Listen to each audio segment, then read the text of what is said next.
In the football career, you go through a lot ups and downs and a lot of difficult moments. And let's say the ones that suffered most are family. They see your good moments, your bad moments, your good side, your bad side also. But they always stand by you. Your time at Manchester United has been a bit of a roller coaster like this. And so on that day when you get a big offer to leave Manchester United for a contract that was worth reportedly 200 million, why didn't you go? Manchester United's captain, Bruno Fernandes, has arguably become their greatest player in the post-Ferguson era. There isn't a single player in the Premier League who has more assists since his arrival. He's won more Club Player of the Year awards than Ronaldo, and only 5 players have scored more than his 70 league goals. So I'm at the Manchester United training ground to ask him the questions the footballing world wants to know, including, recently Roy Keane criticised your mentality based on a quote he claimed you said. How do you respond to that? He can criticizing me, killing me, say that I'm not good enough, that I'm not a good captain, that I'm not a good player for the club. It's okay, I don't mind. What I don't like was when people lie about things. I even asked Ole, his number, to have a word with him. Did you speak to him?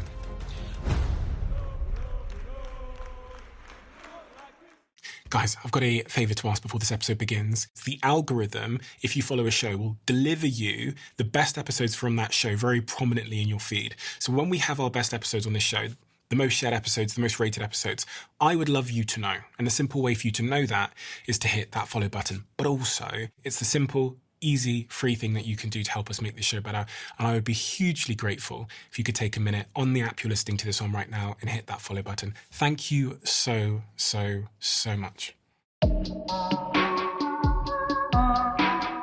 Bruno, to understand somebody, I always think you have to start with where they started and the early context that they grew up in. And we were just talking before we started recording about Porto. I'm on a journey to understand why you are the way that you are, because you're such an anomaly on the pitch. And your career, when I tracked the journey of where you've come from and how you continually were promoted and pushed forward at a very young age, it's clear to me that your early context, your early upbringing, and whatever it was that was present at that age has shaped you in some very, very important way. What is the sort of earliest thing I need to understand about where you came from and that environment?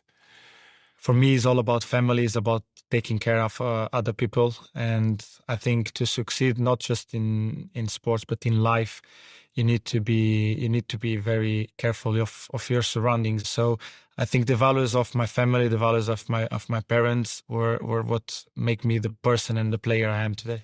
The older I've gotten, I'm now 33, so I think I'm 2 years older than you, the more I've realised, actually with time, what I learned from my parents and like the values that my dad in particular gave me. For a lot of the things, it's not something he ever said to me. It's like modelling what he did. So seeing how he behaved. Yeah. What's that for you? It's kind of the same, like my father was never a person to show his emotions too much or tell you what to do or how to do it.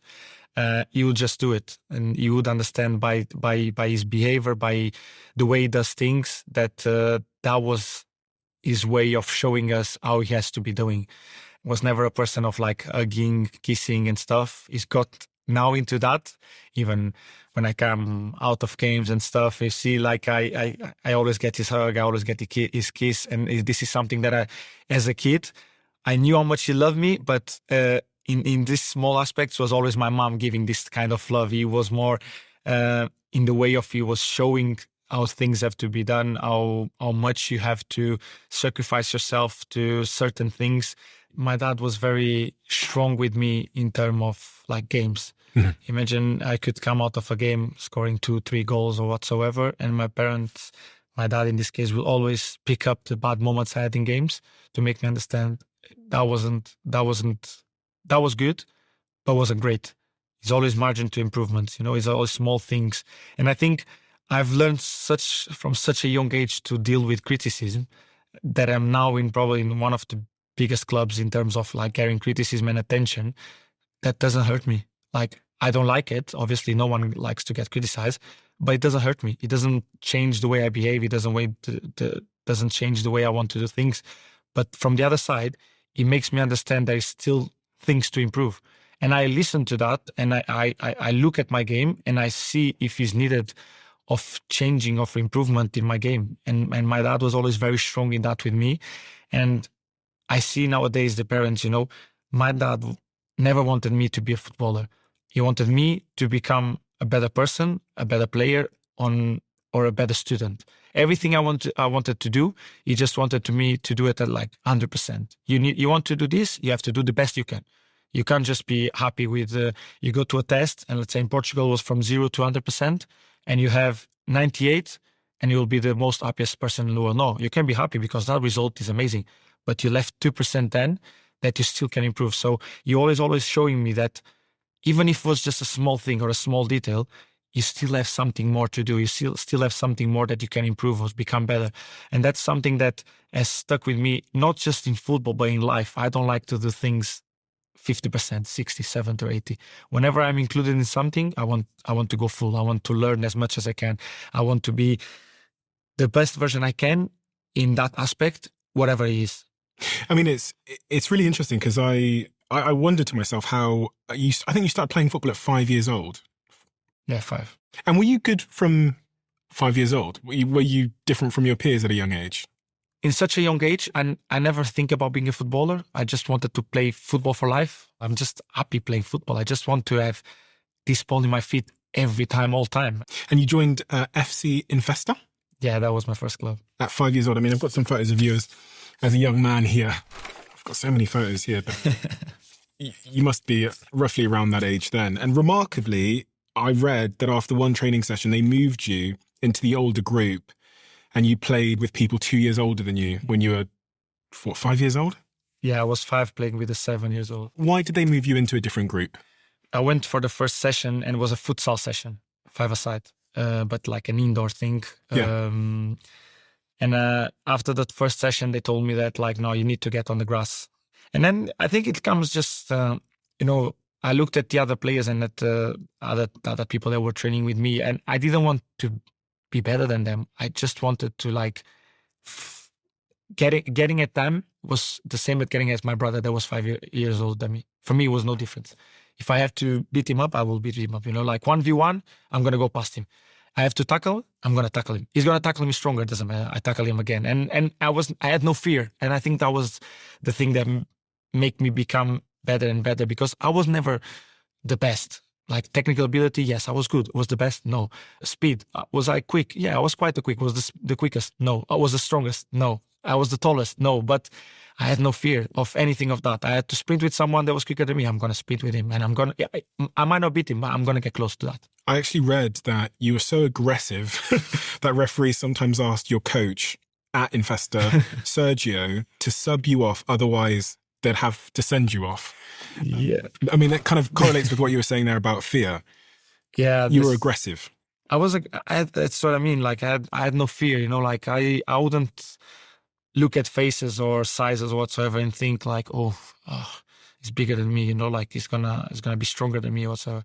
I would get into any ball in any moment in the game with no fear at all. And this is probably the best times in my career between Infesta and Boavista, because this one is Infesta, this one is at Boavista. When I stayed probably a year at Infesta, and Boavista got me straight away.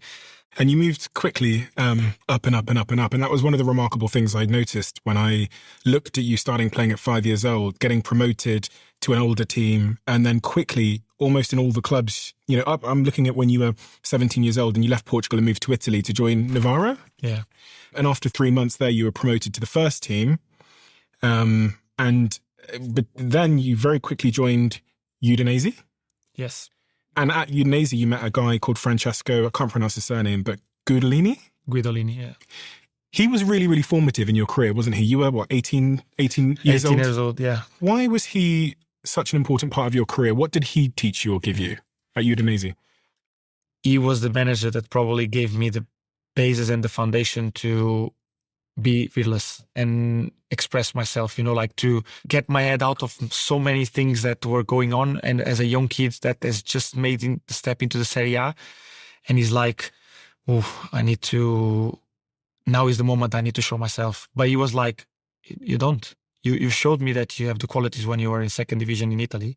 That's why we bought you. And to be honest, I was on the edge of coming to Watford on loan. Watford? Yeah, because it's the same owners. Oh. And we're getting at the edge of the transfer window. They just bought me, and obviously they had a big squad with a lot of players, and they were like, we're going to send you to Watford. You're gonna be there playing for them. Blah, blah, blah. And I was like, what have I done? Like I wasn't good enough. And then in the same moment, they called me to go to the hotel, pack my stuff, because it was like last days, this pack my stuff. I was with my girlfriend, wife now. And she was like, don't worry, we're gonna go anywhere else, and you're gonna succeed. And I said, but why can't I make it here? Like what was that I did wrong that like the manager's like not looking at me the same that he's looking to other players? And in my head was like, have I done something wrong? I've not like showed my full potential. Have I not shown that I'm good enough to be in this team? And I don't know why in the middle of all this thought, the sporting director called me again and says, Bruno, you can't go anymore. The manager wants you to stay. He says he loved you. He loves your attitude. He wants you to learn from him. He wants you to understand how he wants to play and everything. He says you might not play much this season, but he's pretty sure that you are the type of player that will succeed at this club. And then we had many conversations. And I think when you want a manager for young players that very quick will play and will think like, oh, I'm the guy now, he's gonna make you understand. Stay calm. I got you, but you're still not there. And he was so good for me. He was like a father figure, but not just for me. If you speak with every player that was there at that time, they knew they were important for him because he always showed that. And that's why he made me so much more complete in terms of understanding the moments and the process that managers have to go through their heads and what they think about players that is better or whatsoever that you don't understand. Whenever a manager puts you on the bench, you just think, doesn't like me. He's doing this because he wants to make another one play. But the way he did it with me and all the players that were around me at that time, we were so happy that the environment was very, very good. As a young man, when you're this age, you're 18 years old, what are your dreams? And if I'd asked you at the time, what does your future look like? What would you have said to me? As soon as I became a professional player, I was like, I want to be on the top clubs. I want to play for the big clubs. I want to be in the Champions League. I want to play for trophies. I want to become the players I'm looking at. I want to become like them. Did you think you could? Yeah, always. I never doubt. And at 22, you get a call and you return to Portugal and sign a 5-year deal with Sporting in a deal worth reportedly 8.5 million. That next season, you scored 20 goals and added 13 assists, which was unheard of for a player in your position. And what I read as well is that Tottenham were interested in you at that time. And it was at one point highly likely that you were going to end up moving to Tottenham. I'm very glad you didn't as a Man United fan, but tell me about that. So Tottenham call you. Yeah, I spoke with Tottenham and we were very close to get an agreement done. Then in the last 2 days or 1 day of market, the Sporting just said, we're not going to sell him. We're going to keep him because we need him. And you wanted to go to Tottenham? Yes, because I wanted to play in the Premier League. Why? Because for me, it's the best league in the world. It's the most competitive one. It's the one that I think when you grow up, you dream to play for, like full stadiums, top clubs, top players. Obviously, I was lucky enough that my dream club to play in England was Man United. And obviously, Tottenham at the time was the option I had. And I was very, very happy to join them because they showed me the process that they were going through. The manager that was there at the time, they also really wanted me.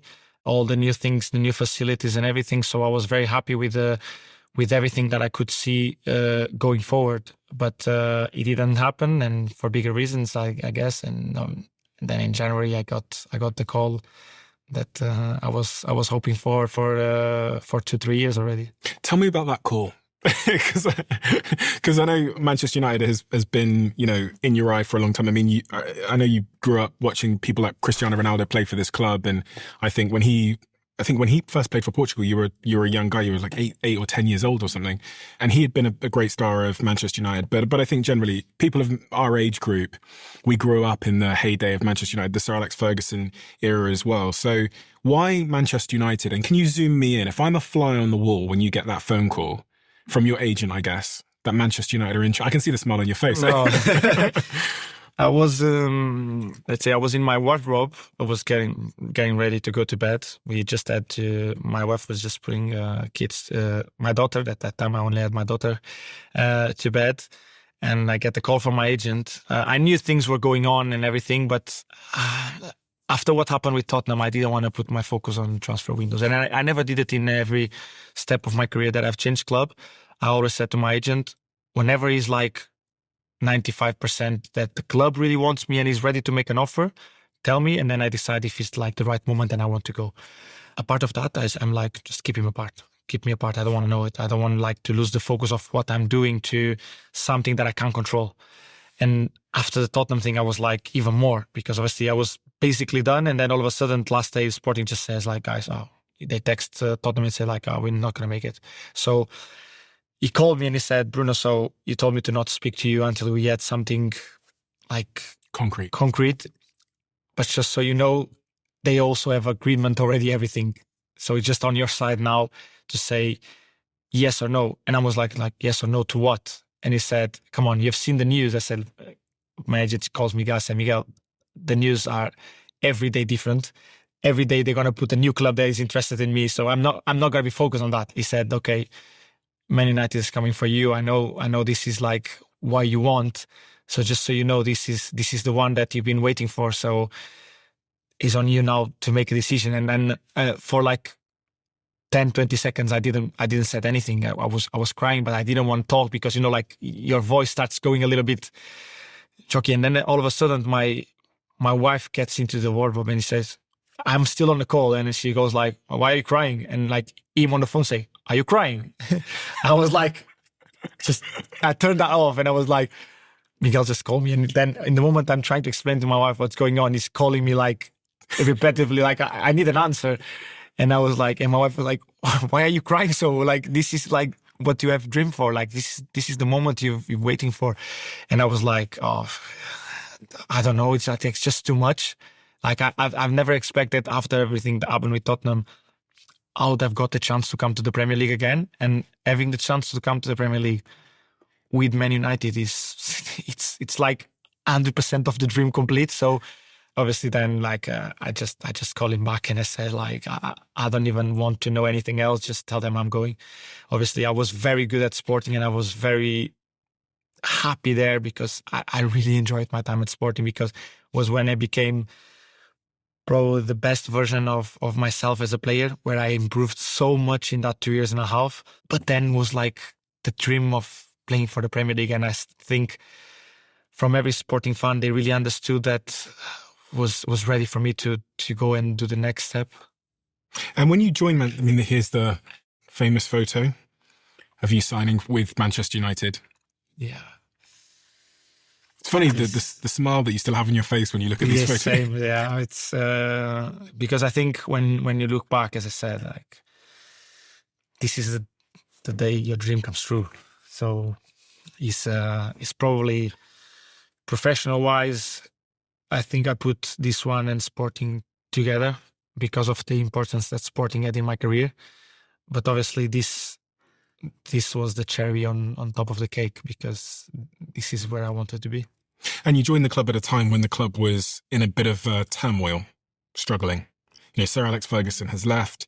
We've cycled through a bunch of managers, and we've got Ole Gunnar Solskjaer as the manager at that point. I think the club was 7th in the Premier League when you joined, and it was going through a time of turbulence. You knew that Manchester United wasn't the most stable club in the world, but you chose to come here anyway. And based on your record at Sporting, you would have had a lot of other opportunities to join a club that was more stable. That was, and it's interesting because clubs can have a big impact on a player's future. Players can have a big impact on a club, but it also goes the other way. And as someone that runs businesses, the environment you join has a huge impact on everyone's behavior, no, irrespective of how hard you try. You chose to join a club that was at the time unstable. Look, the game I looked before I came here was, I think, United-Burnley, and United loses at home 2-1. I don't remember exactly, but I know they've lost that game, and it was just like days before I came. And I was like, I still think there is a lot of potential in that team. And a part of having potential in that team, I'm joining one of the biggest clubs in the world. And I know that clubs go through periods where things don't go the way they want. But sometimes it's not just because they're not great. It's just because other teams are being better than them. And that's fine, because in football, you're not going to win all the time. But the thing you can do is like, you can bring your own values, your own experience, your own qualities, and trying to help everyone else around you to become better, to become the team you want to see. And I think at that time, that period of, then we had the COVID time and all the stuff, but that period from there to the end of the season, the team was unbelievable. And the season after, we got second place. And because we struggled in certain moments of keeping up to the standard of City that had a very good end of season. But for me, it was like, I wasn't like, I'll fix that. I was like, I'm going to be the magic powder that's going to solve all the problems. But I really knew that this club had something special. And for me to join it was like, I can be part of something that is going to become great again. And I still believe that. And obviously, it can take time. It's taking more time than I thought. Yes, of course. But at that time, I had too many dreams in my head, and they still are here, and still a lot of things that I want to achieve.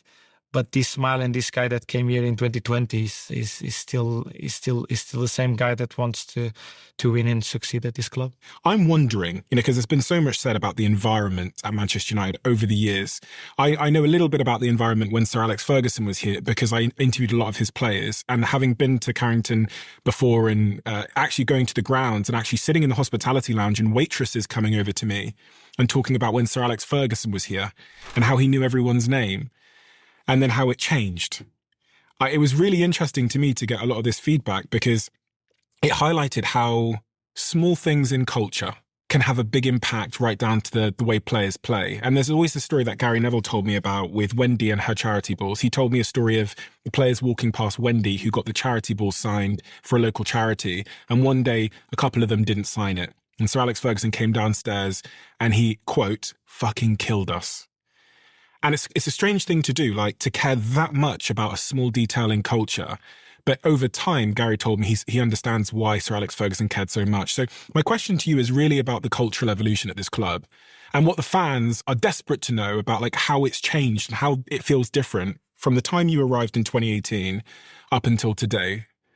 I've brought in my behavior, the way I've been raised and all these things. And I think every different player has brought different things to the club.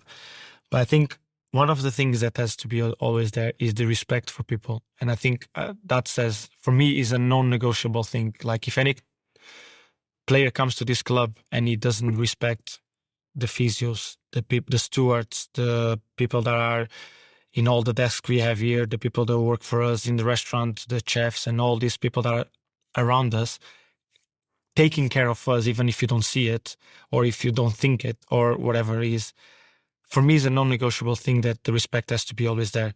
And more than respect, the care. You need to care about them, because if you have a good foundation, a good base of respect and care in your club, it's going to get better. The environment gets better. Everything is more positive. Because I think, and this is probably the way I've been raised, I treat everyone in the same way. I don't treat the players in a way that I don't treat the clean lady or the people that are in the front desk or the stewards and at the entrance. If I say good morning to these ones, I say good morning to these ones. I don't change that. If I give a handshake to these ones, I give a handshake to this one. If I greet them as I'm greeting my teammates, they will feel part of it. They will feel involved. They will feel as important as them. Even knowing that the role of them is completely different of the other ones, because the role of a CEO is one thing. But if the cleaner doesn't clean everything nice and leaves everything prepared and well done and everything, you will notice that something is wrong. You will notice that this is not the place where you want to work for. You notice that you don't want to be the CEO of a company that has trash everywhere. Yeah. And so why wouldn't you greet the person that takes care of you, takes care of your place to look so good and to make an impact when people come in from the outside? It reminds me of something actually Johnny Ive said. So Johnny Ive is the famous Apple designer that designed all the Apple products that we know and love. And he said, it's very hard to feel care. He goes, but everyone can feel when someone didn't care. You go to a restaurant and they didn't care.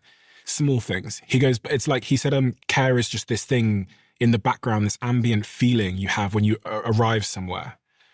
But you can't like point out exactly what it is, but you can feel it. That's the thing. I think it's more that you feel it, but you don't see it. And I think touching this point, I was talking about cleaners. My mom she was cleaning houses for work. So I never wanted the people that were cleaning the house to treat my mom badly, or let's say downgrade the work she's doing for them. Because, for example, now I have a person that works in my house. I don't allow my kids to talk badly to her. I don't allow my kids to say, grab that, you put it in place. And I said it to her in the first day she came to work, and I said, if something is not in the right place, obviously I want you to clean. I want you to put things in place. I want all of this. But I don't want my kids to tell you, oh, arrange that or put this in place. No. If they want something, they can ask you. But first of all, they need to be respectful. If they can't make it, they have to ask you, but in the respect way.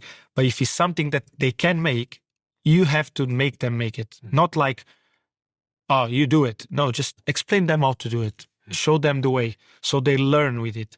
And this probably, the way I behave with the people that work with me, it comes a lot because of my background of not like it to see my mom.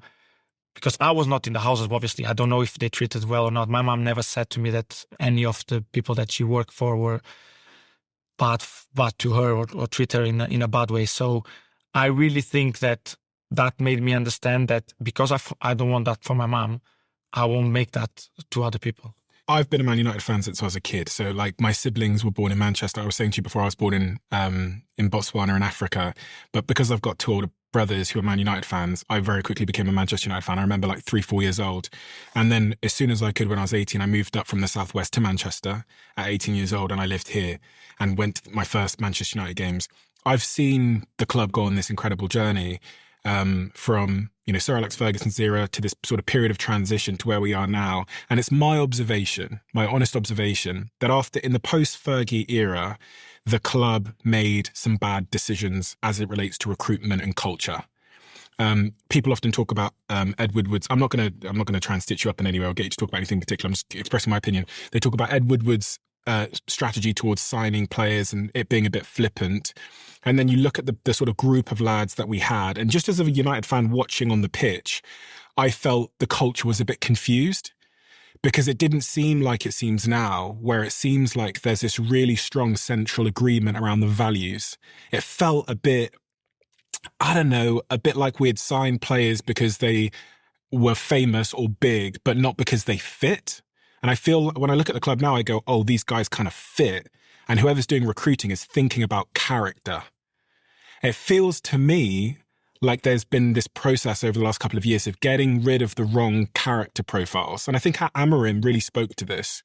He really talked about getting rid of the players that didn't have the right character profile. Just to add one more line to this, I've spoken to a lot of players at the club in past and present, and they expressed the same to me as well, that there was an issue with sort of character profile that has now been solved for. I think the main mistake that the club has done through the years is that we've changed manager to manager. They were very different. And that's already a bad sign, not of recruitment, because then you bring in players that fit that manager. Mm-hmm. But the next one you brought plays a completely different way.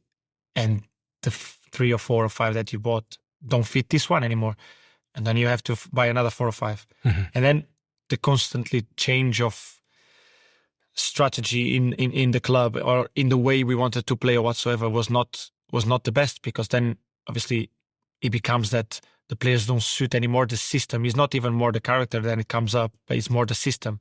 Then obviously we can talk about character, certain players that were not a perfect fit for the club, but you never know it until you bring it to the club. I think sometimes you can see it, and I think it's their players that I think the club, by the behavior they have on the pitch or the behavior they have on social media whatsoever, you can see if they will be a fit for the club or not. And I think the main thing for the club, as you said there, you need to bring good characters, because that will be more important to build something that good qualities. Because good qualities, they will have. You don't bring a player to Man United that doesn't have qualities. But if you can add the qualities to the character, that's a win-win. Mm-hmm. Because the qualities will be moments that the quality won't be as good as you want, because players go through periods that sometimes they play very good, sometimes they play very bad. but the character remains the same. And that's the character you want where they are on a low, to be the right character to push himself to be on a high, or at the same time when they are on the low, to be the right character to push the other ones to be at the top level. And I think that's the main thing that the club has to do in terms of recruitment and everything, is bringing people, first of all, that want to be a Man United to play for Man United, not to be a Man United just because it's a big club.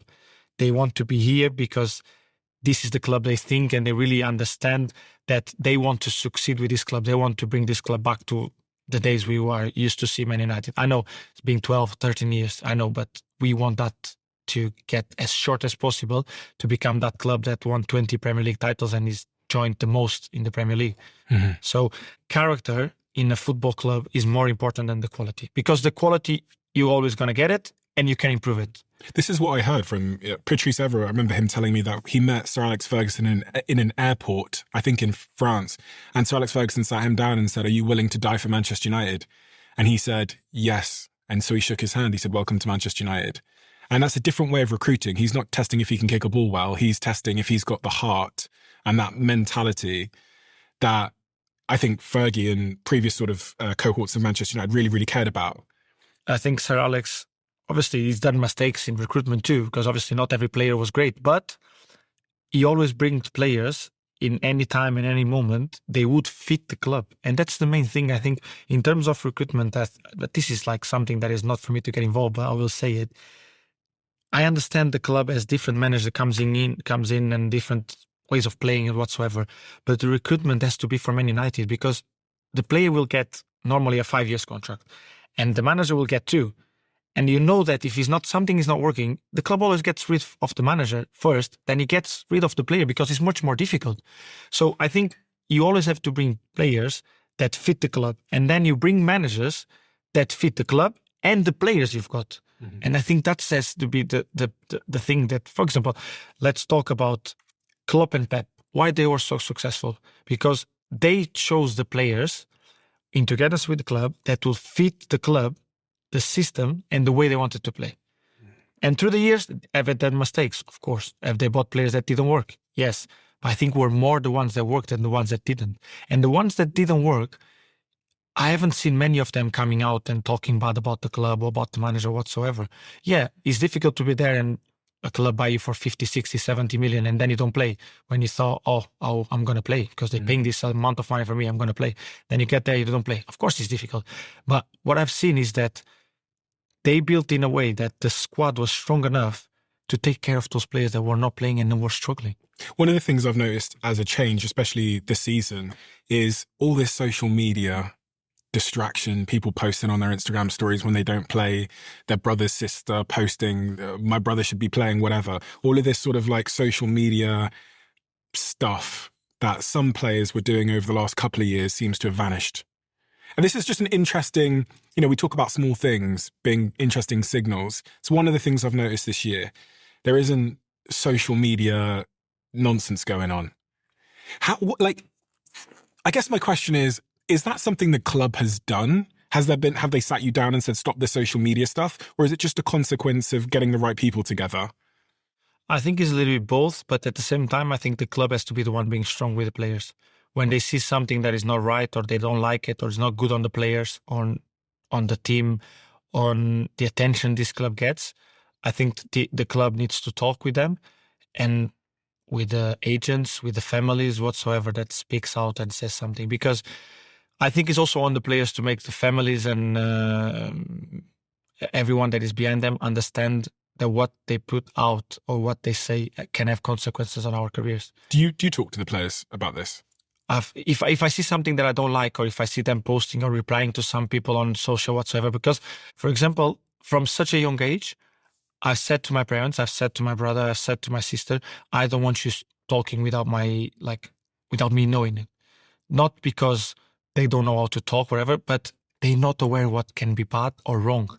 They might think they will gonna say something that is gonna be good for me, but maybe has repercussions on other people, and I don't want them to do that. So my parents never spoke, my brother never spoke, my sister never spoke when I wasn't playing. Let people make noise, let people talk.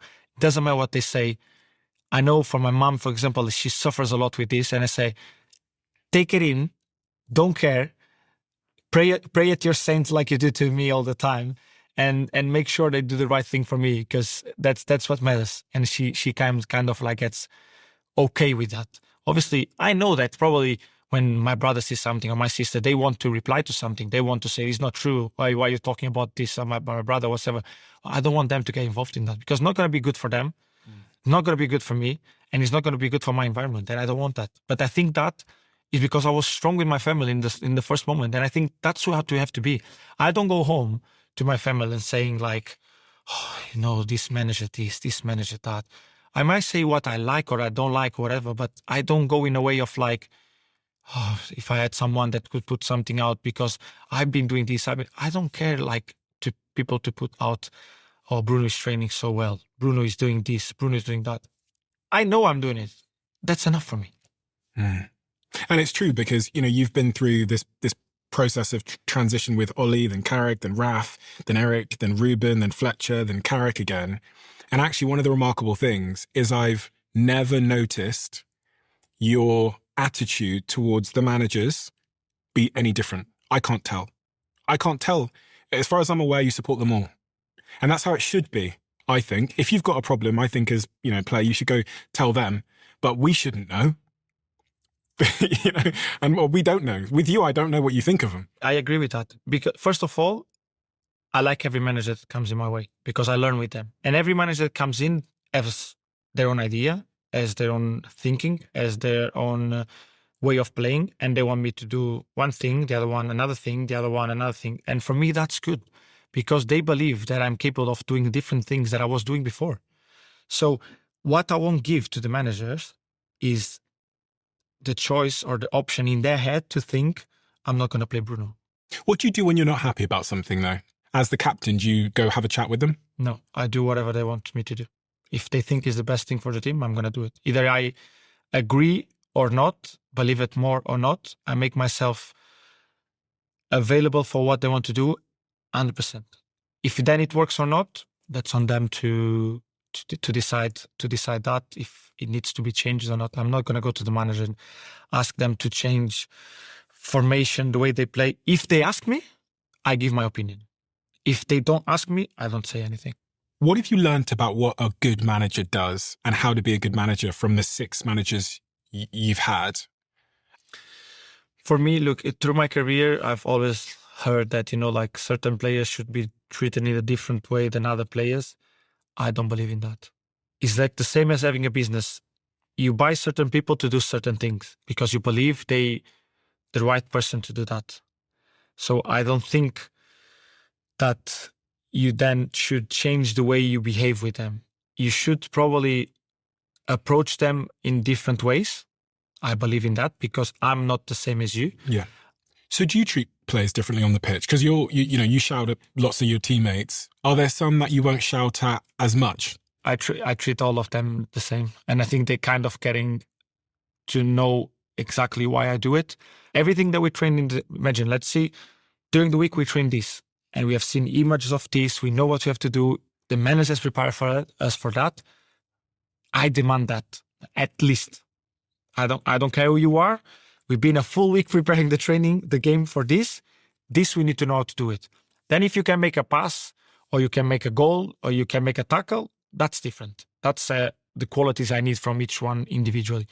But I've learned to talk with them in different ways, but with the same end result. Not like, I won't like go to one and say like, being scared of saying things to him, and the other one like because he's younger whatsoever, I'm gonna like shout at him whatsoever. No, if I have to shout at this one, I will shout this one. If I have to shout at this one, I'll shout at this one. If I have to praise this one, I'll praise this one in the same way I praise this one. And I think that you can see in my interviews.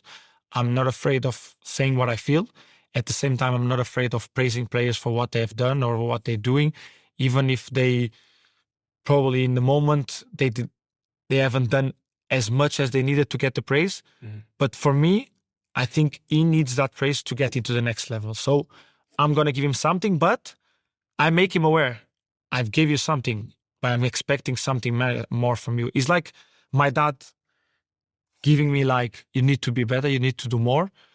because he knows I'm capable of more. And this is why I demand from the players. I'm very strong on them because I really believe in them. I have said this so many times to so many different players. It's like, trust me, the day I stop talking to you, the day I stop shouting at you, is because I don't believe in you anymore. And I don't believe you can improve anymore. Your time at Manchester United's been a bit of a roller coaster like this, kind of like up and down and up and down. You went second and then you dropped down the league, you're second. And I mean, the last 2 years have been a prime example of that, finishing near the bottom end of the table and then this year back up to third. I'm wondering, as a fan, when things get bad and you hear all these sort of rumours breaking online that the manager's going to be sacked, does that impact the dressing room? Like, do you guys in the dressing room, because you've been through it so many times where a manager has been removed, what's that like? When you know things are going bad? No, first of all, you feel it for the manager. Really? Is the first thing. Because I think obviously certain players will feel it more than others because it's their players that play more than others. And they obviously, the ones that probably don't play, they don't like to see managers going. But at the same time, if a new manager comes in, it's a new opportunity for them to probably get into the team more times than we're getting before. Mm-hmm. And I think going through the process of changing manager is probably the worst thing in sports because it's starting from zero again. And either people believe it or not, when you're through a process, you want to get to the end of the process and understanding what that has gave to you as a player and what you can do more with that staff, with that team, and with that manager to go even further more. Why didn't you lose hope? Because you went through that process of starting from zero, making progress, manager goes back to zero, making progress, manager goes back to zero. You know why? Because every time, I've spoke this with Diogo before, every time you come for pre-season, it's like a new start. And you always get that belief of like, this is going to be the time. This is going to be the time. It's moments through the season that you get this belief if the things are not going well. But the main thing I have is belief in myself. So I always think if I do things right and I take people to do things right and I help them to do things right as a team, we still have a chance of pushing ourselves into positions we want to be. And let's say this season has been that case because we struggle. Obviously, we didn't change manager because of results, because we were 2 points behind second place and like 5 points behind first place. We were same points till I think from third to seventh place was everyone with the same points, something like that. So we were there. Was something different with the club, that they felt that the trust between them was broke or whatsoever, and they kind of decided to start a new process. And that was bad because for us, when Ruben came, what was passed from the club is like, this is going to be a process, but we're going to go through this. It's going to be good and bad times, but we're going to go through this. Obviously, then the club decided that it was time to part ways, and you started from zero with Michael. But then you've got results, and you went to the end of the season and you finished third, and you finished doing probably in the time Michael was here till the end of the season till now is we probably the team that has made more points. What did Michael change? I think in the first moment, what Michael tried to do is like to give stability to the team, because as every manager understands, when you come in after a break, you understand that you need to give stability and peace of mind to the players to get back to the level he thought we could have. And he brought the foundation and the base that has been in this club from the time he played till the time he managed, and then he left. So he knows the club. He knows how the club wants to play, and he knows what the fans want to see. How is he different? Like, what tactically or from a character perspective, what does Michael bring as a manager? I know, as you know, just an hour ago or so, it was announced that he's going to be the Manchester United manager going forward, which is great news. But what is, if you had to describe him to me as a leader and a manager, how is he different? I think he gives you a lot of calmness, in terms of what he wants from the team, the way he demands, the way he coaches. He gives you a good way of going to the game with a good peace of mind, but with a lot of responsibility. Because I think from the time he was here with Sir Alex, he gave a lot of responsibility to the players to make decisions and to make choices on the pitch that have to be on you. He gives you the base, he gives you the foundation, he gives you certain rules that is like the non-negotiable ones. But then he also knows and he wants us to take some responsibility through the game that things might change. Because you prepare a game full week, obviously, but then the team could come and do a different thing. Like you prepare to play against a 4-3-3 because they always played 4-3-3, and then they come and they play 3-5-2. And then you go like, oh, and now the manager can't be on the sideline telling you where to press, where to go. So us as a players have the foundation, have the base, have the rules, non-negotiables. And from there on, we need to find a way of like, okay, let's imagine we can't press because they've changed everything and the press we prepared was not the one we needed. Let's get compact. Let's get together. They don't get into our block. When we have the ball, we play with the ball. We get into the half time, and then the manager will give us the message that he wants to give or whatever he has seen that we need to do differently in a way of getting a better result from the pressure. And I think that's what he gave to us, the calmness, and the way he prepares games was very good. But when things were not going in the way we wanted, he gave responsibility to the players to like make it work. Then we solve it. So like a bit of freedom to... It's not exactly freedom, because freedom is a different thing. It's like he gives you freedom with the ball to make decisions, because he says, that's your responsibility on the ball. I can't tell you where to pass the ball. I can't tell you where to shoot. I can help you where the space is going to be. And I think that the most important thing for a player is knowing where space is going to be. You need to know where spaces are to then play with it. You know that they have big gaps there, that we can hurt them from there. And this is the message that Michael has passed to the team. It's like, if we attack from here, they have less people on this side. We can bring more people in the box from this side. We want a very good counter press because they have 2 strikers. So we need to have 3 people in the back. 2 of them mark, 1 of them stays behind. So this is the small things and the foundation that he gives to us. But then he says many times, I can't tell you where to pass. I can't tell you where to shoot. I give you the solutions, but might not be there. So you have to find a way of making the good pass, the good shot, the good decision. Because I'm not going to be in your head in that moment. In your head, it's going to be the ideas I gave you. And some of them will be good. Some of them won't work out. So you have to make a way of like, understand the good ones I gave you. And the other ones that are not working well, you need to find a way of make it work. So it's more just, he gives you the principles instead of specific instructions on how to play and what to do. He kind of gives you, but then he lets you balance through the game. Okay. Let's say, he lets the players read the game, because in 90 minutes, many things happen, and not going to always happen where you see in the video. Hopefully, yes, but not always. For example, let's say we had the chance against Nottingham Forest that I passed the ball to Brian and he scores. We have seen the same chance from Villa against Forest. The exact same chance, exact same movements, exact same passes. And we've seen that. We visualized that. And that's why that works. Because we had the ideas, we knew we could make that happen, and we made it. Does he get angry? Because he seems like such a calm guy. When you see him in press conferences, he's very calm and very, you know. Yeah, he did got angry once or twice, but he's very calm in the way he speaks. But I think everyone gets angry anyway. But he's a very calm presence, and is someone that speaks very well, knows the timing, the words, he knows what to say. And whenever let's say more aggressive within us was the time that we needed to get that from him. And the way that you play is interesting, because when I was looking at a bunch of your quotes over time, but also how I think about business, you are a player that takes more risks than most people. And we talk a lot about failure in business and how you have to increase your rate of failure to get better outcomes. But you're a player that is not shy of taking a risk. And you play in a way where you sometimes lose the ball, but you also, as we've seen this year and in many other years, you often are generating more opportunities than any other player on the pitch. How do you think about this? Because the way you play means that sometimes you're going to make a lot of mistakes. You're going to lose the ball, more so than other players. I'd argue even more so than some of the previous midfielders we've had, like Carrick, who would often choose a more safe option than trying to play it through a thin gap. What's your attitude towards risk? I think it's always risk-reward. You know, you need to understand how much reward you're going to get from that.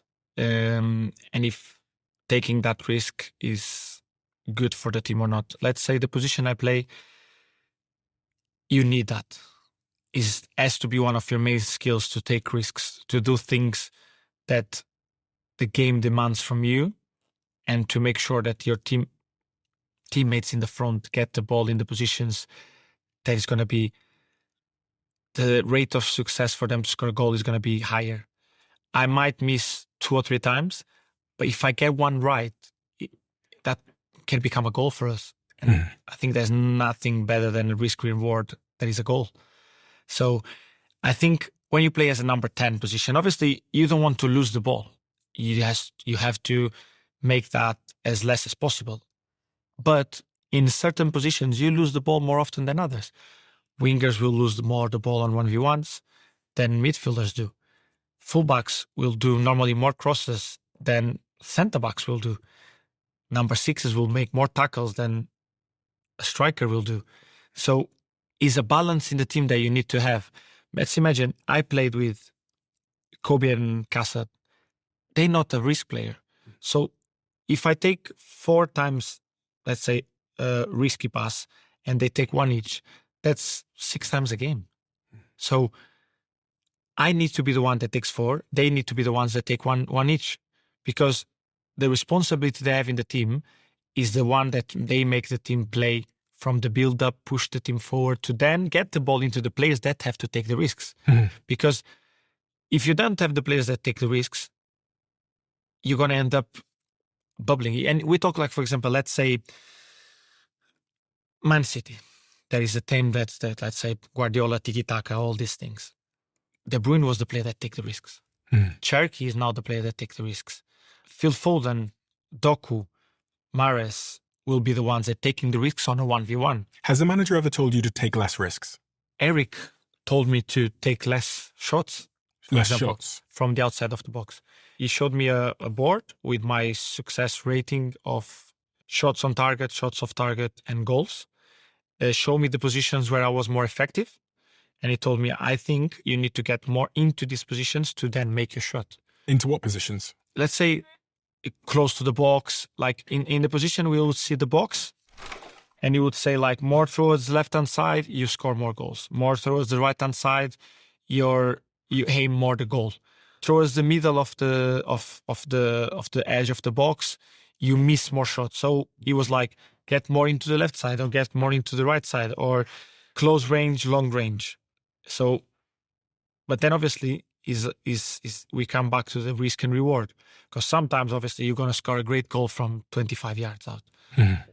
But how many times you're going to do it? Out of 5, you maybe score 1, and it's a lot already.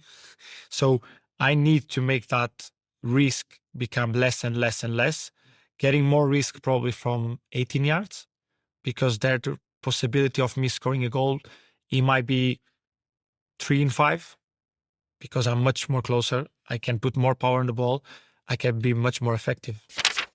I've spent the last decade building and investing in companies, and so often the conversation around marketing budgets follows the exact same pattern. The budget gets approved, but then the results don't come back. And most of the time, the creative pitch and the offer is fine. The problem lies with the audience. Ads reach people who will never buy or refer, nor do they have the power to sign off anything at all. And this is why so much budget gets wasted. LinkedIn Ads, who are a sponsor of this podcast, lets you reach them specifically by job title, seniority, company size, industry, the skills that they have, and much more. You're no longer hoping your ad reaches the right person.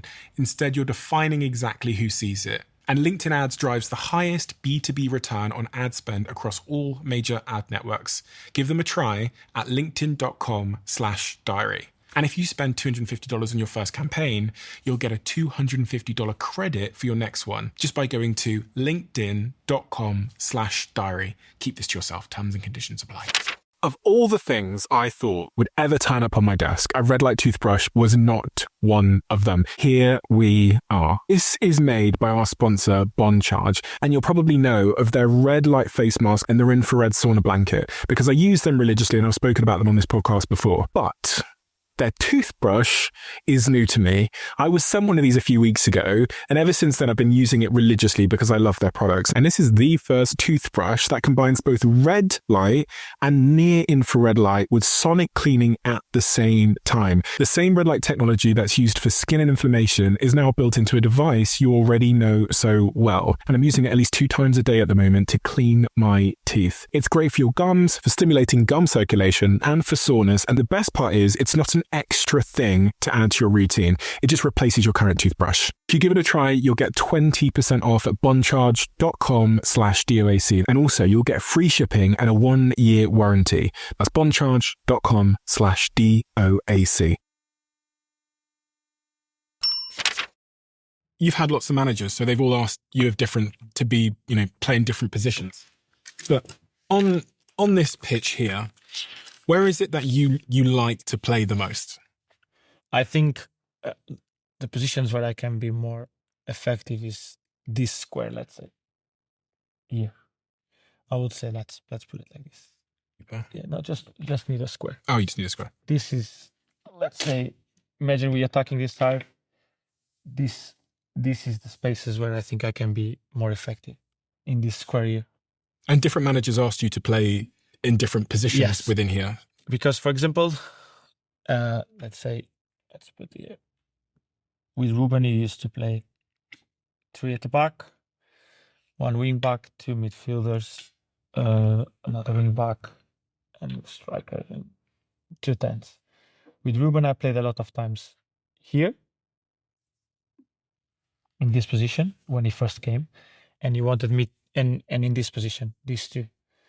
More than often, he wanted me to be one of these two to help here, to help these 2 midfielders to build up and to get this guy higher in a position when he can be in the last line and to get the ball into these 2. So what position would you call that? Like left? This was the left 10, let's say, but he wanted me to play more like as a left midfielder. To help them to, like, first of all, to have more stability in the middle. Second, to get the ball going forward, to take the risk of passing the ball forward. Then I played a lot of times here. What we're going to do is we're going to make you blue just so we can see which one you are. Okay. So in this one, when I played here, many times he wanted me here because they were pressing, let's say, 3 against 3. And he wanted me to come and do the overload. So we had one more player to build up. So they will open up these ones a little bit more, get this one more offensive. Normally it was Luke Shaw. As a fullback, he was used to play in this space. And so then we could drive the ball and they couldn't press with the 3 they had. They wouldn't be able to press because we always had this one also to bounce the ball. Then, whenever we go up the pitch with the ball, he wanted me here. Ruben did? Yeah. He wanted me to play a little bit more higher, to be one of the 3 10s and make this line of 3 10s. Then, for example, with the Ole, we would play like 4-2-3-1, and I would be the number 10, and he wanted me to do this. Oh, okay, go across. And sometimes he wanted me to do this and get the ball here or here to make the long passes and to make the switches to the wingers. I think this bit here in the middle is where I'm more, I think we all can see the best version of Bruno. If you ask me where I prefer to play, anywhere on the pitch. I think for the way we play, this is the position I can be more effective, but I think I really enjoy to play here because I really enjoy to get the team to play. And I played many times with Ten Hag like this. I was the number 6 playing with 2 8s. And I really enjoy it to play here. And it make myself being a different player, more aggressive off the ball, someone that has to cover spaces for these ones. Regardless of where you are on the pitch, which can change, what is non-negotiable in terms of how you play? Commitment. That's non-negotiable. Like the commitment I have for what we have to do. It doesn't change by me liking the position or not, me preferring one position or the other. That won't change. I think running, fighting, and team spirit can never miss. It doesn't appear to me that you ever get tired. And also one remarkable thing about you is you don't seem to ever get injured. I get tired. And I got injured, unfortunately. Oh. But how does that happen? Because I watch you run, it'd be the 89th minute and you're running up and down still. Is that genetic or is that something you do in training? What is that? I think obviously I have to say that I have good genetics, but I was talking with Diogo about this the other day also and the nutritionist about like genetics, how you treat yourself and everything. But then at the same time, I said to them, you know what's different on me than the other ones? Because I always train 100%. I make the training as a game. I don't care. I go full. And if I don't feel good, I need to make some extras. If I feel that the training wasn't like enough, let's do something else. Let's do some shots. Let's do some crosses to someone. Let's do something that can make me go out of training and feeling like I'm tired. Why is that important? Because I think in the game you need to get tired. And then, like for example, when I'm training shooting practice or last third passes, I rather train that when I'm tired, because it's going to be the last 20 minutes of the game. Your brain is not going to work in the same way it was working in the beginning, because you get tired and you get to think slower a little bit. So you need to be able to train your body and your brain when they are tired. And I think if you do that in training, when you get to the game and you start getting tired, your brain is used to that also. Your body is used to be tired, and he knows how to react into that moment. These core principles that have been central to how you play have led you to being given this, the captain's armband, which was there was lots of talk of it at the time because Maguire was the captain before you. And it's quite atypical for the captain to be displaced while they're still at the club and for someone else to be brought in. And as fans from the outside, we wonder how Maguire takes that, how Harry reacts to that, but also what that means to you to become captain of your dream club. No, obviously for me was a strange time, because I was not expecting, Ten Hag called me to his office to speak with me and to ask me if I wanted to be the captain of the club, because he had decided to change the captain and he wanted me to be the one to lead the team from now on. Obviously, first thought was like very grateful. Like something that I've never dreamed about. Like you can have many dreams, but you don't dream about being the captain, like of your club. And I think the second thought was like, this is going to be tough on Harry. And the first person that I spoke with after I got out of that was Harry, because he knew already.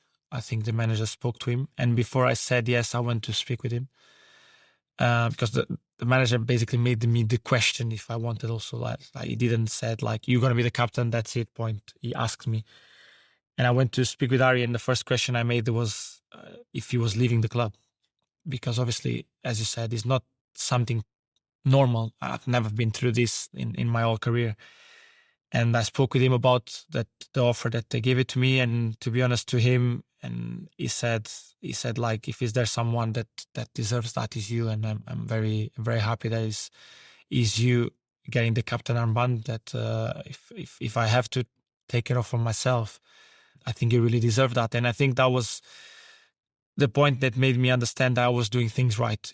Obviously I know for him was very difficult, and I don't think he would have said something bad even if he felt it to me. But the way we spoke and the way I think I've been treating him through these years also in the same way of, like I said straight away to him, like, you might have lost that armband, but you're still one of our leaders, and that won't change everything that we've been through. Because Ari, when he was the captain, we always make decisions together also, because I was one of them. And that hasn't changed now, because every time I have to do or take some decisions for the team, I speak with certain players, and Harry is one of them that is always there. And your performance this season speaks for itself. You've done 34 appearances, which I think is an achievement in and of itself, because a lot of players aren't that consistent on the pitch. You've scored 8 goals, 20 assists. You've got 12 Player of the Match awards, which is the most by any player in the Premier League. 6 Player of the Month awards, and only Sergio Aguero, Harry Kane and Mohamed Salah have more. All of them have 7. And you've also won Sir Matt Busby's Player of the Year award for the 5th time, the most by any other Man United player. And that's an award voted by the fans. And there's other awards that I know you've won in recent times. I saw you on stage the other day winning more awards. What's happened? Why are you sudden, you've been consistent throughout the whole time since you've been at the club, but this year seems to stand out for some reason. No, I think for this season, first of all, I think when the team shines, the individual comes up. And I think this season is being much better from the last, let's say, 2 seasons. At the same time, I think the assists record and all this going around made me having a lot of headlines and stuff like that. Obviously, it's an achievement that hasn't been done for any player. It's just Kevin De Bruyne and Thierry. So I've got the little graph here. It says, Kevin De Bruyne, Thierry. I actually spoke to Thierry about this as well, and he sends his regards to you. Congratulates you on joining him up there with the record. Yeah, it's something like that I'm very grateful for. Like I put my name in this case with them up there is something that I've never dreamed about or think about. I probably start thinking about that when I got probably into 16, 17 assists. I was like, oh, I'm actually getting closer now. But it was not something that was in my head, because in my head is always improving my last season and getting better numbers, better outputs, better performance, and was never in my mind that I would go to 18, 19, 20 or whatsoever. But obviously when you start getting close, you start thinking about a little bit. And then all of us as fans start watching the games to see if you can do it. And then obviously I think I've been very consistent in terms of performance during my 6 years here, but probably other years were people that stand out that more than me, and that's why I probably didn't got as much attention as I did this season. With being captain and with being at the biggest club in the world, I think in terms of fan base, with that comes pressure and responsibility. The world talks about you. No matter what industry you're in, an occupational hazard of being at the very, very top or the peak of your powers or being even better is more and more talk. And, I think especially because of this, people are talking even more about Bruno Fernandes than I've ever seen. In my group chat, I've got a Man United group chat, and we're watching the game. We were willing you to reach this record, which you did. And now, because people are saying you're the player of the year in the Premier League, they're giving you all these big awards. With that comes even more criticism. And I think this is where your childhood has prepared you. Yeah. But your dad, sounds like your dad prepared you. I wanted to clear something up because it was on my mind. And I imagine it's frustrating for you, which is when your words are twisted in the media. And recently, Roy Keane criticised your mentality based on a quote he got completely backwards. He claimed you said, "I should have shot, but I made the passes," and used that to suggest that you were chasing individual assist stats. But everyone who actually listened to the interview, including myself, knows you said almost the exact opposite. You were being self-critical of yourself and saying you should have passed the ball instead of shot because you wanted the best for your team. And so, interestingly, because I've spoken to so many of your players, your teammates over the last couple of days about you, they also told me that this is the exact opposite of your mentality on the pitch and off the pitch. And I know it must be frustrating for your leadership style to be sort of misrepresented in that way. How do you respond to that? Like, how do you deal with that when you hear it and you go, that's not what I said? Yeah, to be honest, like I've always said, I don't mind criticism. I've always take criticism from everyone and anyone, and I never replied to anything or whatsoever. People have an opinion. They think it's good, bad, whatever. What I don't like was when people lie about things. And this case that you said about Roy Keane, basically what he said is a lie, because you can either you saw some other interview or you can't say that I said one thing that I've just not said. And luckily for me, is everything on record. Imagine if he wasn't, like, then people will think like, oh yeah, Bruno is the guy always trying to get the assist.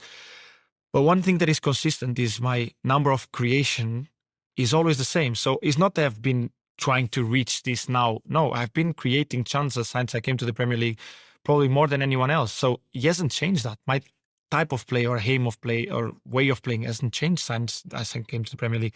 It's not that this season probably Roy Keane saw someone like Bruno creating more because he wanted the assist record. No, he's seeing the same Bruno that is about risky reward, is about creating chances for his teammates, is about getting the best out of the other ones. Because the thing is, like, you will get criticized anyway. If you're scoring goals, you'll get criticized because you're not passing the ball and you're shooting. If you're doing assists, it's because you're passing too much and you're not shooting to score goals. So it's gonna always be like that. People will always make the balance the way they want. They won't balance things. They will put it the way they want the things to be. And obviously, I think I've always showed a lot of respect for Roy Keane and for everything he's done for the club and for everything he's always said. I've never ever had something to say. I've never said something wrong. I even asked Ole his number to text him, to be honest, to have a word with him, to say like that I don't mind the criticism. I don't like when people lie about things that I say, because this is like, it goes a little bit over the top of the things that I think are acceptable. I accept the criticism. I accept that he can say things that I don't like and I don't like to see it. But as I said before, that improves me. What I don't like is that people make their own words on what I say, and it's not true. He can criticizing me, killing me, say that I'm not good enough, that I'm not a good captain for him, that I'm not a good player for the club, whatsoever. It's bad. It's okay. I don't mind. Is it opinion? I like it? No. Obviously, I prefer Roy Keane to give me some praise sometimes because I've achieved something that not many players have achieved. I understand that this club is about winning trophies. I've never taken that off my mind. I've always said in front of everyone that I want to win the Premier League and the Champions League. I never said I wanted to be the best player in the Premier League. Never one time any person has heard that Bruno wanted to get the assist record or get the goals record or get the player of the season or get being better than anyone else. No, Bruno wants the club to be successful. Bruno wants the club to win trophies, and that's all Bruno wants. I accept his criticism. I accept that he might like me as a player or not, likes me as a person or not. But what I don't like is that he puts words in my mouth that has not been said. That's the only thing I don't like. Well, I did actually ask your teammates what you were like. And I asked them on and off camera, on and off the record. I couldn't get some of them to be very serious, but what I received is lots and lots of voice notes from lots and lots of your former players. I texted around last night, and I'll play you what they said. My friend Bruno, taking this opportunity to spread some love to you. I just wanted to take this opportunity to tell you how much we value you as a player and as a person. I think not many people get to see how are you after the games and outside of the pitch. So I would say that's one of your best qualities, the way you care, the way you one of the first to help everyone, your leadership, your consistency. That's something that I take from example, and you know it. It's been a lot of years together right now. So hopefully this can continue and we can win so many things and so much more things together. Skipper, Tom, for me, you're a world-class footballer, consistently world-class as well, which is very difficult. I think everyone knows that, how good you are. But I think more importantly, from my view, is how you are as a human being, and that's the side that not many people get to see. You know, the caring, compassionate, supporting, demanding at the right times. But yeah, I think for me that is by far and away probably your best quality. It's why you're the leader of this team and such a good human being. So for me, proud to call you the captain, but more importantly a friend, so top class. I mean, what he does on the pitch obviously speaks for itself, but I mean, away from football, he's an unbelievable human being. The way he treats people, looks after people, the way he lifts others when they need it. And I feel like the respect he gives everyone around him that says everything about his character. And I feel like I've been lucky to spend a number of years with him, and he's one of them people that you kind of appreciate having around you every single day. He's the type of player who makes people around him better without even trying. We love you, Capitano. We love you, Capitano. I mean, I had so many more, but we just don't have the time. Yeah, no, it's just, the standout from that for me is just the way they speak from me as a person, not more as a player, like... and you picked some people that I'm very demanding on them, like Diogo and Luke as being probably the players that have been more time with me. Tom is probably up there with Harry, Luke, Diogo, and then Tom. And he's people that I really respect a lot. But as I said to you, like, it's not what they say about me as a player, it's more what they say from me as a person. That makes me very proud and very happy, because you can be a good player, and I'm going to meet a lot of good players in the world of football, and you can train with a lot of them and meet them a lot. But I think that what it stays at the end is like the way you behave as a person, and I like to see that I have the good values that my parents showed me. That's what I said at the start, when you started describing what your parents had instilled in you back in Porto. It sounded like what all your colleagues and the players you play with said to me as well, because I've done this before, and people will say, oh, he's a great player, he's amazing, whatever. But what was consistently true through all of those messages, and there's so many more, is they all chose to speak about you as a human. Yeah. And that clearly comes from whatever your parents did at a young age. Why does that mean so much to you? I can see it in your face. No, because as I said to you, I think as a player you can be as good as you want. Like at the end of the day, I think the way you behave and the way you treat people around you is the most important thing. Because you spend so much time with them that they kind of become part of your day by day. You know, like you see more there often than I see my parents, for example. I obviously my wife and my kids is the people that I see the most, but then after that is them. I don't see my friends from Portugal as often as them. My parents, my brother, my sister, I see more them. And the way I behave, the way I've been raised, the way I want to live my life and the way I want my kids to be is the way they've said the things about me, and this makes me very proud. What is that emotion? I don't know. It's just like it's good to hear that. Just that. It's so interesting because I don't think anybody else that I've met would respond how you're responding to hearing people talk about you as a man and as a human. I don't know. I'm just a soft guy. It doesn't look on a pitch, but I'm quite a soft guy. One thing I've learned from interviewing a lot of founders and building companies myself is that trust is the real currency of business. It's the thing that gets customers to buy, partners to say yes, and investors to back you. But as you grow, trust stops being just a feeling and becomes something you have to prove. Because the bigger you get, the more exposed you are. Customer data, security expectations, regulations, all of it. And the risk of one small mistake becomes incredibly significant. And if you've ever tried to scale while keeping on top of all of that, you'll know it can become a full-time job. But our sponsor, Vanta, automates your compliance processes and brings compliance, risk, and customer trust together through their AI-powered platform. And the companies already using Vanta say they spend 82% less time on audits because of Vanta's platform. So if your organization wants to inject time back into building and growing, make sure you head over to vanta.com/diary. That's vanta.com/diary. I've done almost 700 interviews with some of the most interesting people in the world. And one of the things you learn, which is unexpected, is that vulnerability is the doorway to connection. And after sitting here for 2-3 hours with a guest, I feel a deep sense of connection to them. And as they leave, what I get them to do is to write a question in the diary of a CEO. We've taken all of the questions from the diary of a CEO. We have put the question here on this card with the name of the person that wrote it. So you can sit at home, as I do with my fiance and my colleagues at work and other people in my life. Whenever we get a minute, we play the Diary of a CEO conversation cards. And it is incredible what happens. These are great if you're in a romantic relationship and you want to connect your partner more. These are also great if you're in a team and you want to bond your team together. And I have to say, they're also great for families that want to learn more about each other and that need a good excuse to spend some time in a digital world in the analog environment, connecting human to human. It is remarkable what the right question at the right time can do. Go to thediary.com and you can get these conversation cards right now.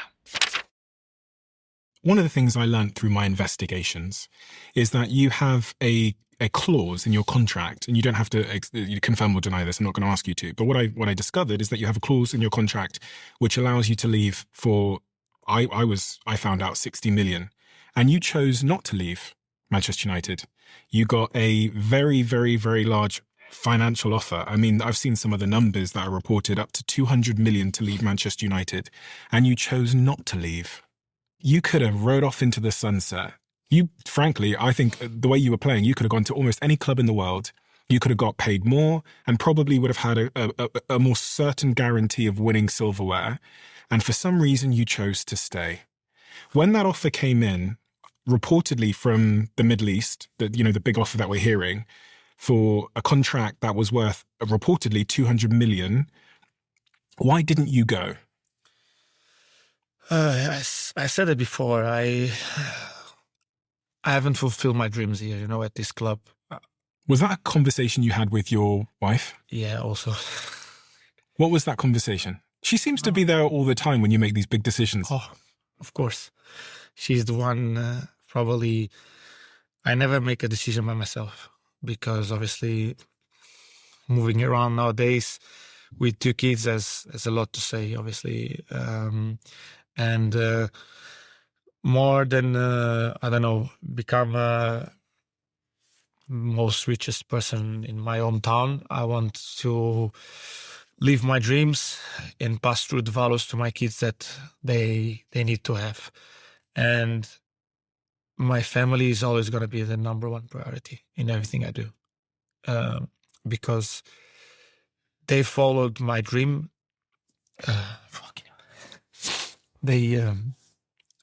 My wife, obviously, I know on the other side it looks great life, obviously a lot of money, a lot of good things, but she chose to live my dream with me, and that says a lot about her, because let's say that when she chose to do that, I was 17 years old, going to a club with 1 point, like, let's say, how you say, 1,500, you say? 1,500. Yes. A month in Italy. A lot of uncertainty, let's say. She had her own life. She had her own dreams. And obviously she said, like, I'm going to help you. And that's what she did since day one until now. So she always has a say on everything I do. And you've been with her since she was 16. You're 16? Yeah, 16. She was 16. Now I was about to be 17. So more or less that. And then after that we have constructed a beautiful family. 2 beautiful kids. Yeah. And so on that day when you get a big offer to leave Manchester United, she's the first person you speak to? Of course. As always. I spoke, obviously, first my agent, because he speaks with me about the offer, but then the first thing I did was call her. And I was in, I think it was Hong Kong that we were. Like we went on the post-season tour. And the timing was not the best to talk with her because of the time difference and everything. But she was there again. And the words she said was like, have you achieved everything you wanted to achieve in your career? Is this the next step you want to give for your future and for your career? Like, because obviously this is the league I want to be. This is the best league in the world. This is where I'm going to enjoy my football as I'm not going to enjoy it in any other place. So we still have dreams to fulfill. Why does that make you emotional? I don't know. Talking about family, it's tough. Just because in the football career you go through a lot ups and downs and a lot of difficult moments. And let's say the ones that suffered most are them, because they see your good moments, your bad moments, your good things, your bad things, your good side, your bad side also. But they always stand by you, so that's the most important thing you can have in life. And she's always been there. Yeah. She looks like my fiancée a little bit. She's Portuguese. Portuguese girl. So, yeah. Very down to earth, I hear. Yeah, she's the one that pushed me down to earth also when I'm probably getting too much or feeling too big. She's always also very, very tough on me to make me understand that's all the things to improve. It's let's say, she's the second version of my dad.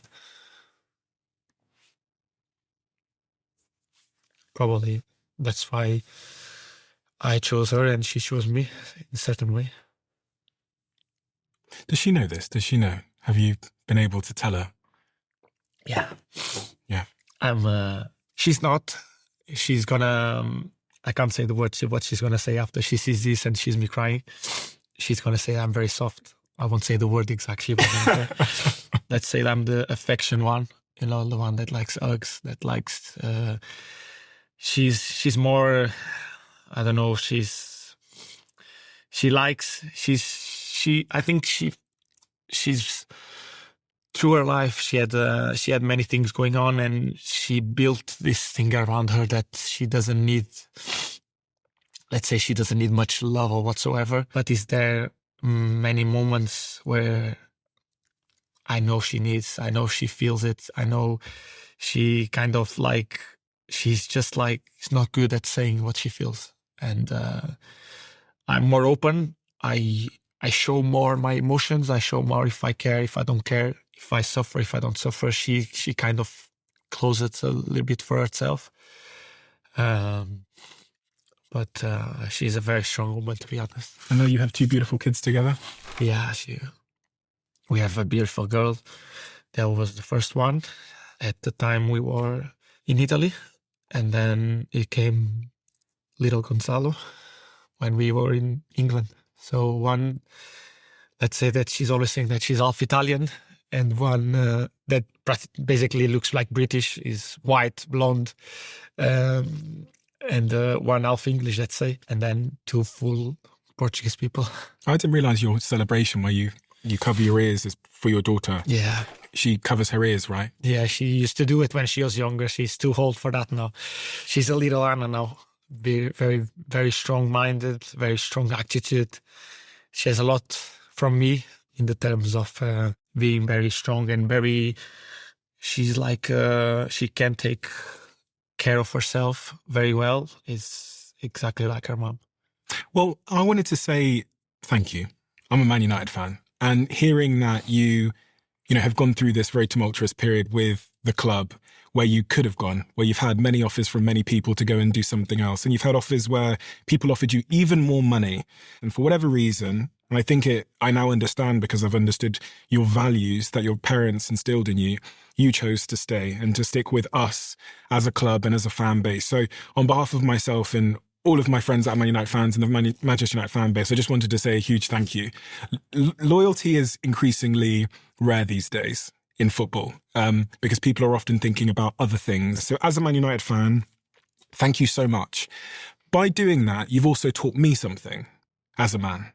You've also taught me what loyalty is and how you treat other people. And you've taught me a lesson about responsibility in my businesses, in my relationships, and in my life. And I think this is a really important lesson because there are so many young men that look up to you. And what you've said through the good and the bad times is that you keep on going.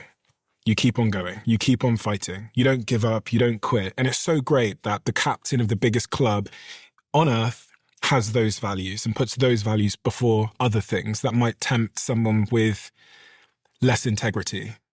So I just wanted to say a huge thank you. And I also am passing that on from many of your teammates who are very, very, very glad that you stayed. Okay, thank you very much. I really appreciate that. It's very kind words from you.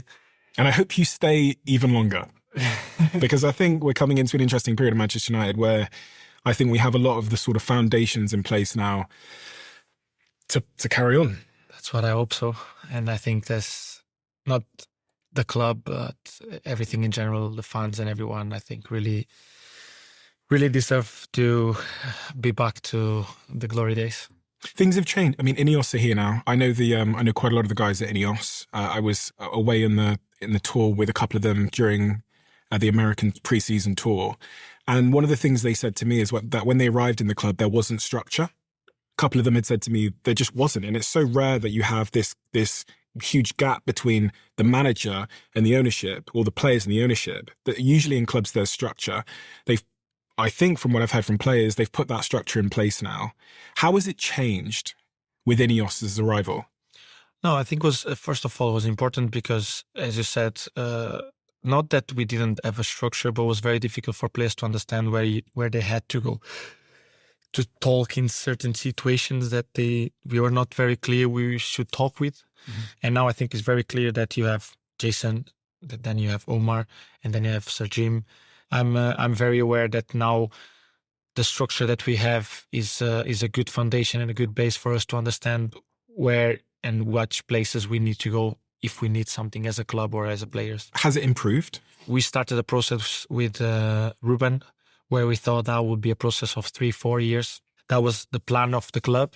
Then we know there was a break in a relationship there between the manager and the club, and they had to change, unfortunately.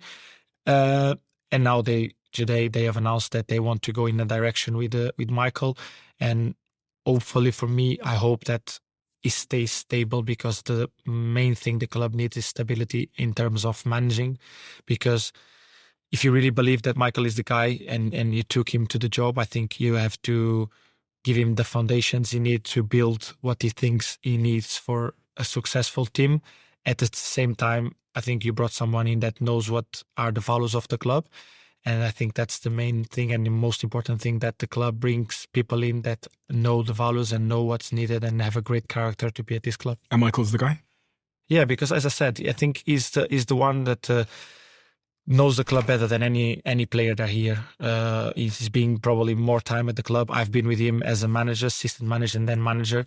The way he behaves, he shows that he has the character to be the manager of Man United. I think that's very important, to have someone that in the full process will know always where he wants to go, where he wants to be, and how much he wants this club to succeed. You said to me earlier that since Michael Carrick has joined, Man United have won more points than any club in the Premier League, and that's statistically accurate. For this to continue on and to continue going forward, obviously the summer is going to be really, really important. And I was talking to a few of the other players about this as well, like Diego. What needs to happen this summer, in your opinion, for Manchester United to continue to move up and potentially even fight for the title? We need recruitment. Is obviously we know like obviously we losing Casemiro. There is a pivotal thing that we had, so we're gonna need a player to replace him. Either is a player that is already in the house, either is a player that's coming. We need to reinforce the team to become stronger as a team. Not we need the best player in the world, this or that. No, we need players that want to come to United, to understand that we through a process that we want to win the league, but it might not happen. But this is the way we want to go to become the successful club that we were before. So I think the recruitment has to be the right one. We need to bring the right people in again, as we did last summer. I think in that Ruben was great in the choices he made to bring the players he did to the club, because he brought good characters, good players, and good professionals also. And I think that's very important for the next one. Bruno, we have a closing tradition on this podcast where the last guest leaves a question for the next guest, not knowing who they're leaving the question for. And the question that's been left for you is, if we sat here in 5 years' time and the 5 years that had just passed were a huge success, what would have had to have happened? Huge success. Let's say that I've won the Premier League.